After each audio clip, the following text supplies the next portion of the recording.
સુરતમાં મતદાર યાદીમાં ગેરરીતિના આક્ષેપ સાથે રાંદેર પોલીસ મથકે હોબાળો થયો હતો। સુરત પશ્ચિમ વિધાનસભાના બેઠક પર મતદાર યાદીમાં મોટા પાયે ગેરરીતિ થઈ હોવાનો ગંભીર આક્ષેપ છે।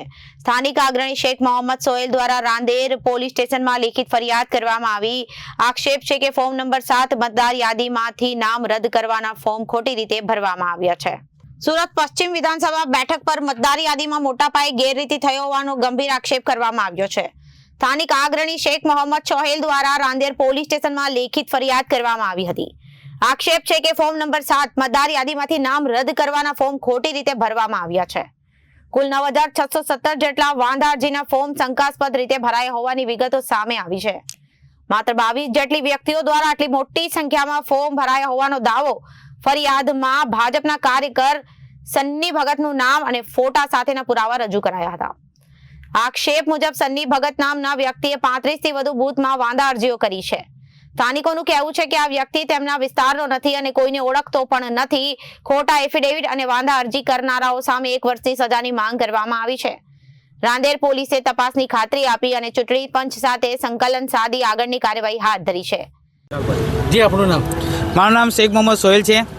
હાલમાં ગુજરાત રાજ્યની અંદર એસઆઈની જે પ્રક્રિયા ચાલી રહી છે તેની અંદર વાંધા અરજી 7 નંબરના ફોર્મ ભરીને ષડયંત્ર રચીને જે ખરેખરના મતદારો છે એ લોકોને રદ કરવા માટેનું જે કાવતરું કરવામાં આવ્યું તેના માટે આજરોજ અમે લોકો રાંદેર પોલીસ સ્ટેશન આવ્યા છે અને અમારી ફરિયાદ દાખલ કરવા માટે અમે ઉપસ્થિત થયા છે।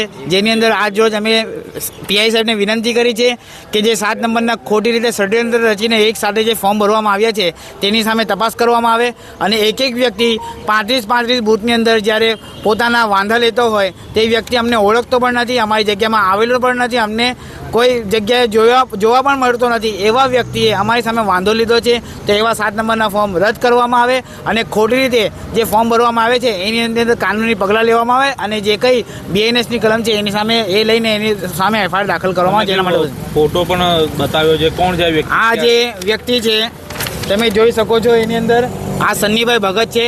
35 બૂથની અંદર એમણે વાંધા લીધા છે। આ 35 બૂથ તમારી સમક્ષ આ હું બતાવી રહ્યો છું। આ ટોટલ 22 લોકો છે। આ 22 લોકોએ 167 સુરત પશ્ચિમની અંદર 152 બૂથની અંદર વાંધા લીધા છે। આ બધાના મોબાઈલ નંબર અને કયા કયા બૂથની અંદર એ લોકોએ વાંધા લીધા એ મેં પીઆઈ સાહેબને રજૂ કરેલું છે। આ બધા બૂથ લેવલ ઓફિસરની સાથે ફરવાવાળા BLA 1 અને BLA 2 છે ભારતીય જનતા પાર્ટીના, જેની માહિતી અમે લોકો ઇલેક્શન કમિશન ચૂંટણી વિભાગમાં પણ માંગેલી છે અને સિક્કાવાળી કોપી અમારી પાસે રિસીવ થશે। વિધાનસભામાં કેટલા વાંધા તેઓ દ્વારા રજૂ કરાયા? પશ્ચિમ વિધાનસભાની અંદર 9617 વાંધા અરજીના ફોર્મ ભરાયા છે। એ હવે જે વ્યક્તિ રિસીવ કરાવી ગયો છે એના માટે અમે CCTV ફૂટેજની માંગણી પણ કરેલી છે। Reporter Arvind Rathod, Janadesh news, Surat.